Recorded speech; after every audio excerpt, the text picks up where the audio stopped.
Hello, my name's Simon Crafer. We're in the MotoGP paddock, as you can see, in the Sky VR46 garage. Marco Bezzecchi, Luca Marini. In case you're wondering about the balloons, it's Marco's birthday. And we're here for this week's Tech Talk, which is about rear suspension linkages, because I've been asked over the last weeks a numerous amount of times what they are and how they work. So I'm going to do my best to explain. And this morning I've had a couple of meetings with a couple of very clever engineers in the paddock. I'm talking the most clever that work with suspension and bike setup.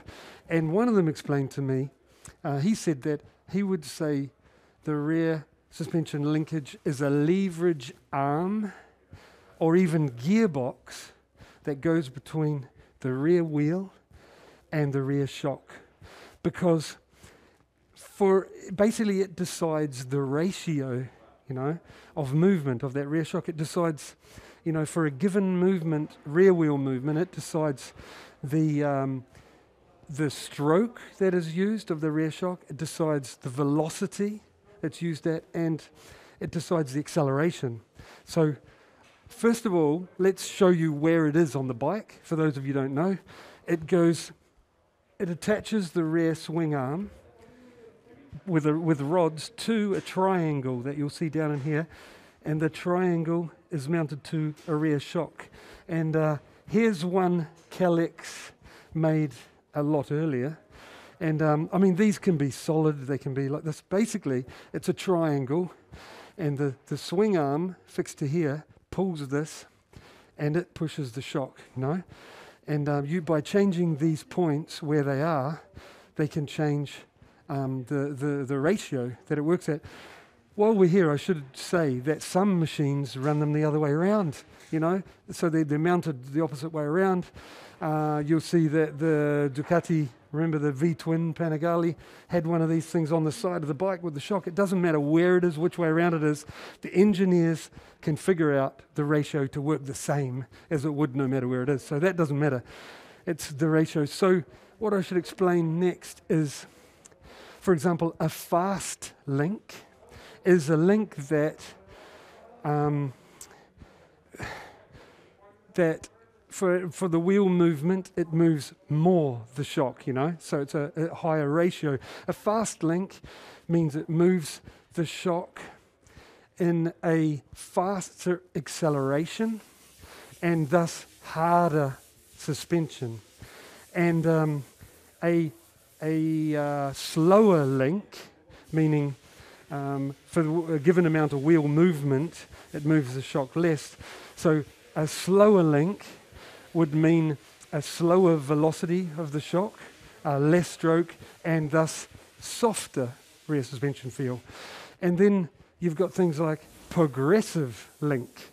So that linkage means it would start off slower, so softer, and then through the range of stroke, of that rear wheel moving, through the range, it progressively gets faster, so harder. So it moves that shock, starts off slowly, the wheel's moving a lot, then increases the speed. So progressively through that suspension stroke, it gets harder. And I remember using one of those in '95. I didn't know what the problem was at the time, but we had two progressive link. And it basically got to a certain point, when it was wide open coming out of a corner where the suspension would go hard. It had good grip, but it was unstable because, I didn't know why at the time, but it hit a spot where it stopped moving down, the tyre moved instead, so it's squashing the rear tyre. And the problem there is that then you get pumping because the rear tyre has no damping and it's going, roo, roo, roo, roo. I didn't know until we changed for a more linear link, a flatter link, and so basically that one we changed to did not get faster through the stroke or harder. It didn't give the tyre a hard time. There was no more instability. We're getting off track here. So I should explain the opposite of a progressive link is a digressive link. That means it starts off hard in the beginning of the stroke and through the range gets softer. So I mean, I don't know that I've ever used one of those. I know they were popular a few years ago, not 3-4 years ago in World Superbike. I can only think of because they've got a softer tyre construction there. But so from progressive to digressive, flat link, linear in the middle, there's everything in between. And I should point out that the suspension manufacturers make the shock, but they don't make the linkage. They say to the motorcycle manufacturer what they believe will work best. This ratio we believe will work best with this shock.